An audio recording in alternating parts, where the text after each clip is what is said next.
अस्सलाम वालेकुम and welcome to Smart World. मैं हूं सहर गफूर। नाजरीन, आज हम बात करेंगे एंटरप्रेन्योरशिप के हवाले से।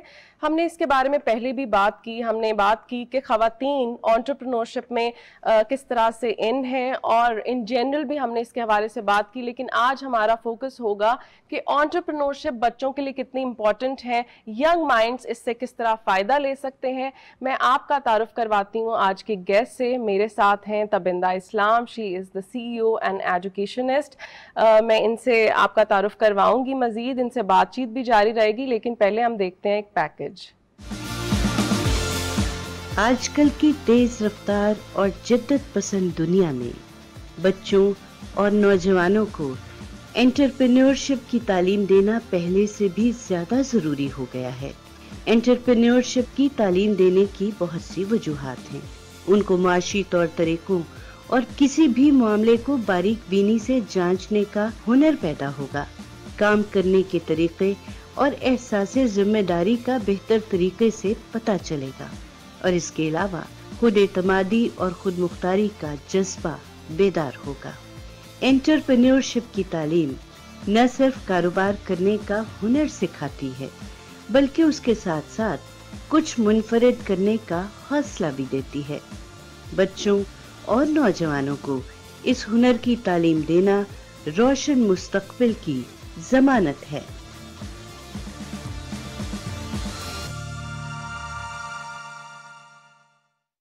जी नाजरीन, आपने देखा कि एंटरप्रेन्योरशिप पूरी दुनिया में किस तरह से बज़वर्ड बन गया, लोग इससे कितना फ़ायदा ले रहे हैं। मैं आपका तारुफ करवाती चलूँ। Thank you so much Tabinda for coming. आपने अपना वक्त निकाला हमारे लिए। बहुत शुक्रिया आपका कि आपने हमें इनवाइट किया।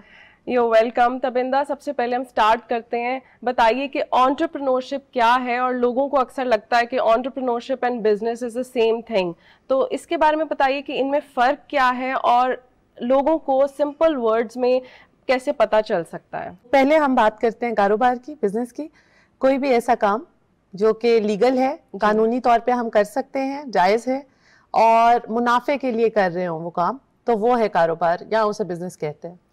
अब एंटरप्रेन्योरशिप क्या है? ऐसा काम जो हम लोगों की मुश्किलात को हल करने के लिए कर रहे होते हैं। फॉर एग्जांपल, हमें कोई एक गैप नजर आता है, कोई एक मसला नजर आता है अपने आसपास। हमें लगता है कि इस मसले को हमें मसले के तौर पे नहीं देखना चाहिए, रिगार्डलेस ऑफ द रिसोर्सेज कि कितने इस पे पैसे लगेंगे या कितने ही इसके ऊपर खर्चे हो जाएंगे हमारे। हम ये सोचते हैं कि इस काम का मैं हल क्या निकाल सकता हूँ। वो जो हमारी सोच है उसका हल निकालने के बारे में, वो है इनोवेशन, वो है नई सोच। उस नई सोच से इंस्टेंटली हम लोगों के उस मसले को दूर करेंगे और इंक्रीमेंटल ग्रोथ पे जाएंगे, फौरन सीढ़ी चढ़ जाएंगे। आपके सामने बहुत सी ऐसी मिसालें हैं। Since it's a TV show, so we can not name many of the companies, लेकिन वंस अगेन हम अपने आसपास देखते हैं जैसा चेंज पिछले 10 सालों में आया है। नए नए छोटे छोटे कामों से बड़े बड़ी कंपनीज बन चुकी हैं। सो एंटरप्रेन्योरशिप का भी यही काम है कि एक एंटरप्रेन्योर एक सुपर हीरो की तरह आता है, लोगों के मसले को हल करता है, अपना काम भी करता है, मुनाफा भी कमाता है, लेकिन उसकी बेस जो होती है ना, वो कॉज होती है। उसकी बेस जो होती है वो ये नहीं होती कि मैंने सिर्फ और सिर्फ पैसा कमाना है उस चीज से। मैं बच्चों के हवाले से पूछूंगी कि आजकल की यंग जनरेशन को एंटरप्रेन्योरशिप की एजुकेशन कितनी फायदा दे सकती है, उनके लिए कितनी इंपॉर्टेंट है? लाइफ सेवर तो एंटरप्रेन्योरशिप और IT ही है। रीजन उसका ये है कि 64% आबादी जो है वो हमारी अंडर 30 है। इसका मतलब इट्स यूथ और बच्चे।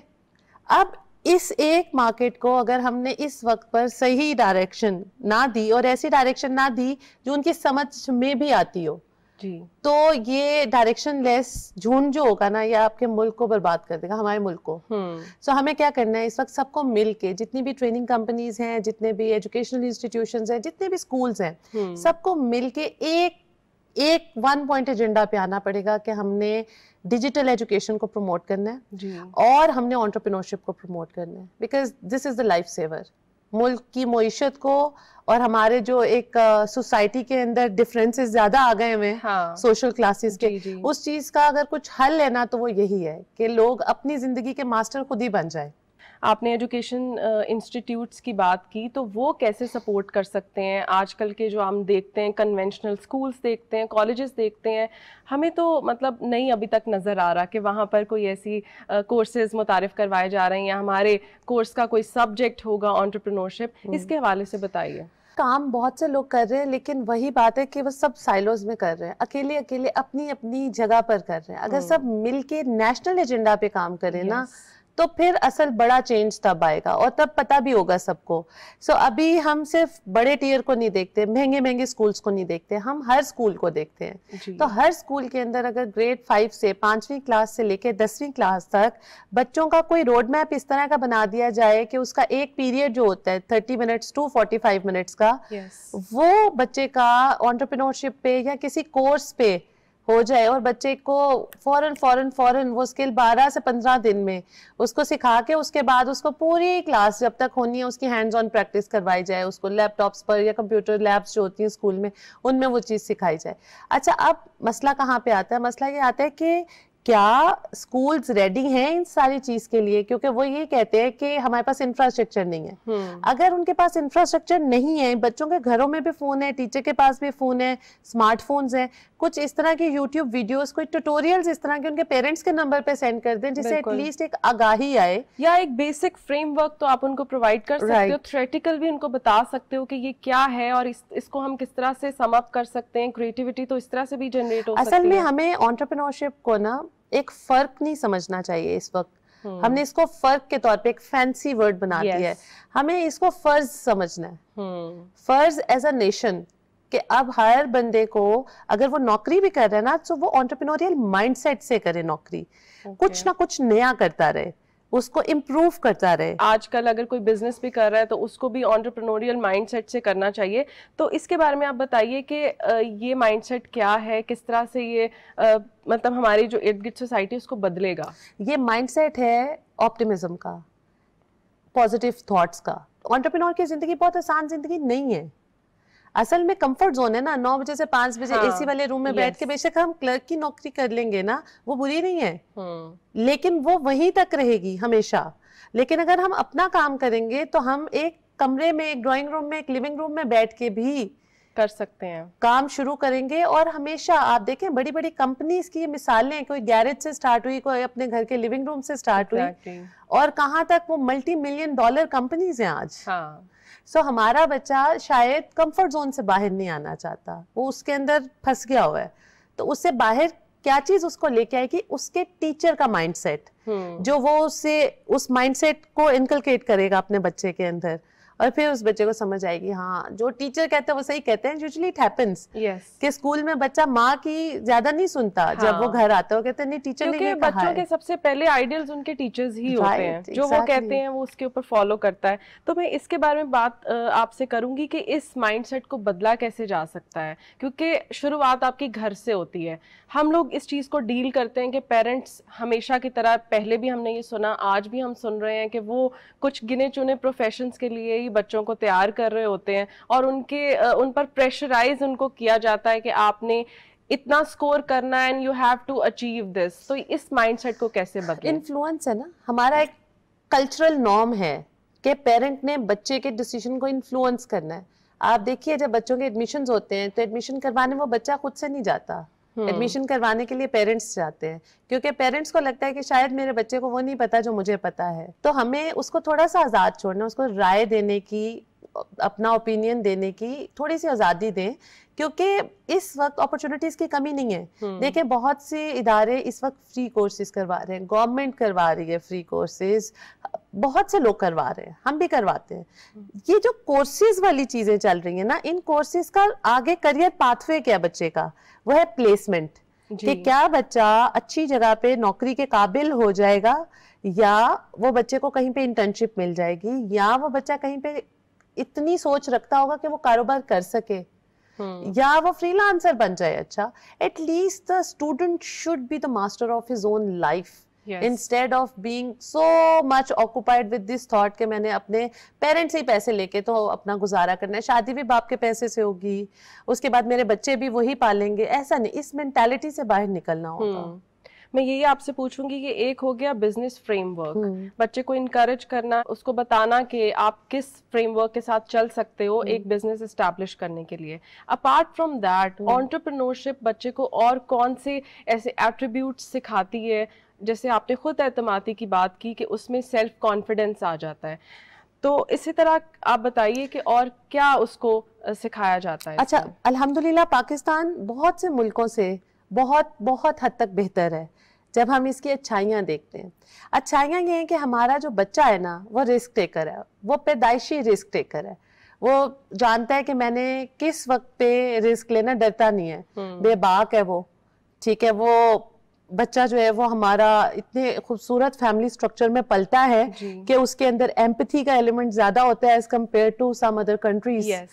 और उस बच्चे के अंदर सबसे अच्छी जो चीज है वो अपॉर्चुनिटी बहुत जल्दी फाइंड आउट कर लेता है। हर चीज में एक अपॉर्चुनिटी क्या हो सकती है। सिर्फ और सिर्फ वंस अगेन ये मट्टी जरखेज है, इसको सिर्फ थोड़ा सा ना नम करने की जरूरत है, इसको एक सही सांचे में डालने की जरूरत है और इसको थोड़ी सी तवज्जो की जरूरत है। बिल्कुल।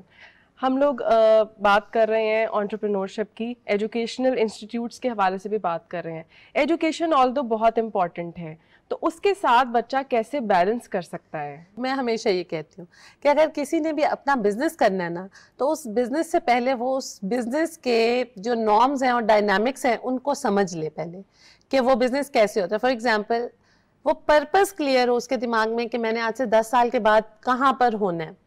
जब वो क्लियर होगा ना तो पहले 2 साल नौकरी करे।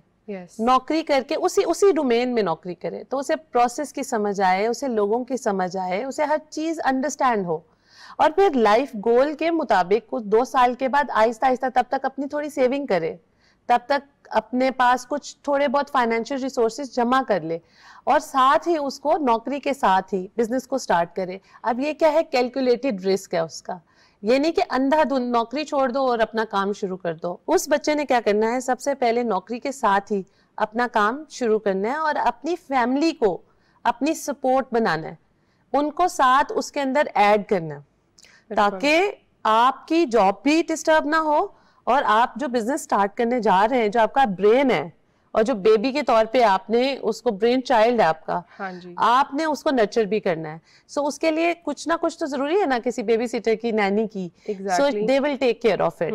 और आहिस्ता आहिस्ता जब आप देखें कि अब ये अपने कदमों पे खड़ा हो गया, एटलीस्ट ब्रेक इवन अचीव हो गया, जहां पे उसे ना मुनाफा हो रहा है ना नुकसान हो रहा है, उसके बाद आप एक्सक्यूज करें नौकरी से अच्छे नोट्स पर और उन्हीं को अपना कोलैबोरेटर बना लें। बेशक राइट, अपना कोलैबोरेटर उन्हीं को बना लें और फिर अपने बिजनेस के अंदर आए, आपको चलता हुआ रनिंग बिजनेस मिलेगा उस वक्त पे। हम अपनी बातचीत जारी रखेंगे, लेकिन उससे पहले हमने एक लेनी है क्विक ब्रेक। जी नाजरीन, वापस आते हैं एक ब्रेक के बाद।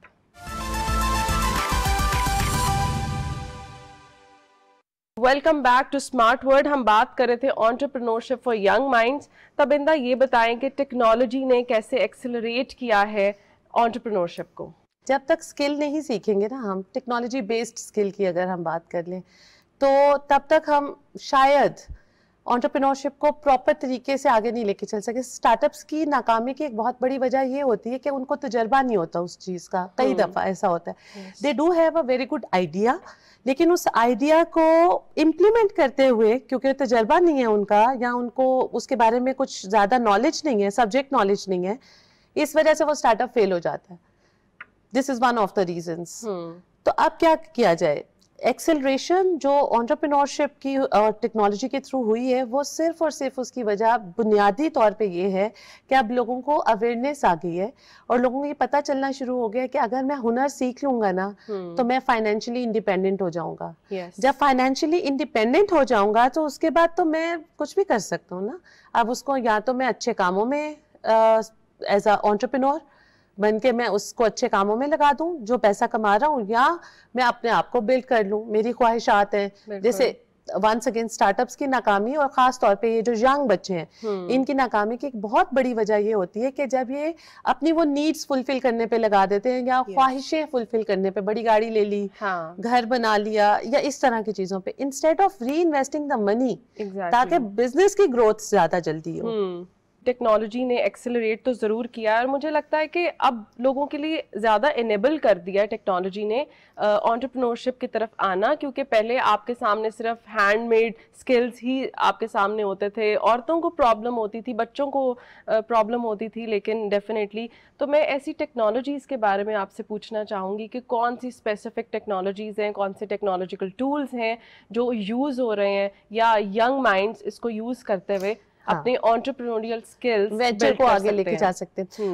कोई भी स्टार्टअप है ना, उसको अगर ये 5 स्किल्स आते हैं, मैं अभी बताती हूँ वो कौन से, उन 5 स्किल्स के बाद वो स्टार्टअप बेहतरीन तौर पे अपने काम को आगे लेके जा सकता है with a very lower amount of cost. सबसे पहला कि वो बेसिक बिजनेस और मैनेजमेंट स्किल्स सीखे।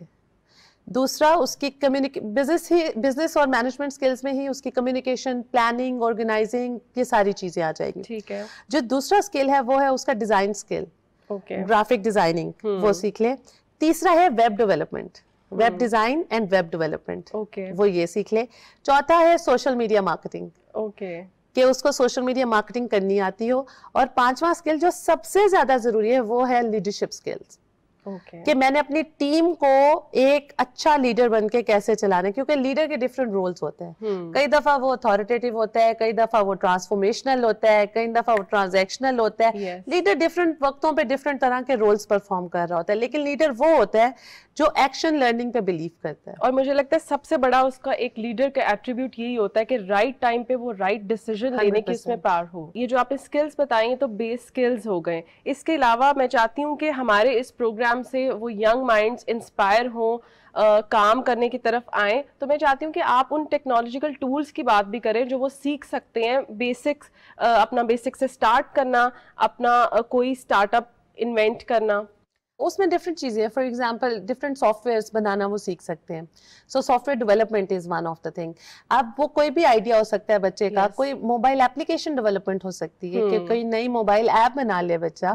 फिर mobile web development is one of the tool, कि अगर वो डिफरेंट वेबसाइट्स बनाना जानता है, सो बच्चों ने डिफरेंट एजेंसीज बना ली हुई हैं अब तो। सिमिलरली ग्राफिक डिजाइनिंग सिर्फ वो वाला स्किल नहीं जिसे आप अपना स्टार्टअप चला सकते हैं। अगर आपको डिजाइन खुद भी करना आता है एज अ इंडिविजुअल, तो आप उससे डिजाइन एजेंसी बना सकते हैं, पूरी अपनी क्रिएटिव एजेंसी बना सकते हैं। सिमिलरली बहुत से इस तरह के यूट्यूब मार्केटिंग है, आप इससे अपने अपने छोटे छोटे से स्टार्टअप्स, छोटे छोटे से काम वेंचर्स शुरू कर सकते हैं। हमने खवातीन को देखा या बच्चों को देखा हमने कि वो अपने घर में अपने कोई ट्यूटोरियल, DIY उसके ऊपर वीडियोस बनाई जा रही हैं। बिल्कुल, व्लॉगिंग करते हैं लोग। फिर content writing is one of the very nice skill when it comes to women. तो लड़कियां, अगर उनके लिए कन्वीनियंट है ये कि घर से बाहर नहीं जाना पड़ेगा, सोशल प्रेशर्स नहीं बियर करने पड़ेंगे, तो घर बैठे हुए वो कंटेंट राइटिंग कर सकती हैं अच्छी। वो ये स्मार्ट टूल्स जिनकी अभी हमने बात की है, ये सीख के घर से ही फ्रीलांसिंग करना सीख सकती हैं। तो बहुत सी इस तरह की चीजें हैं जो कि हमारी बच्चियों के जो चैलेंजेस हैं उनको भी। अच्छा, ये तो हम बात करें सिर्फ और सिर्फ IT बेस्ड ट्रेनिंग्स की। इसी तरह टेक्निकल ट्रेनिंग्स भी हैं। फॉर एग्जांपल हैंडीक्राफ्ट, कुकिंग है, फॉर एग्जांपल ये आपके आर्ट एंड क्राफ्ट है, कार्विंग है, फर्नीचर मेकिंग, ज्वेलरी मेकिंग है, सो इससे पोट्री है।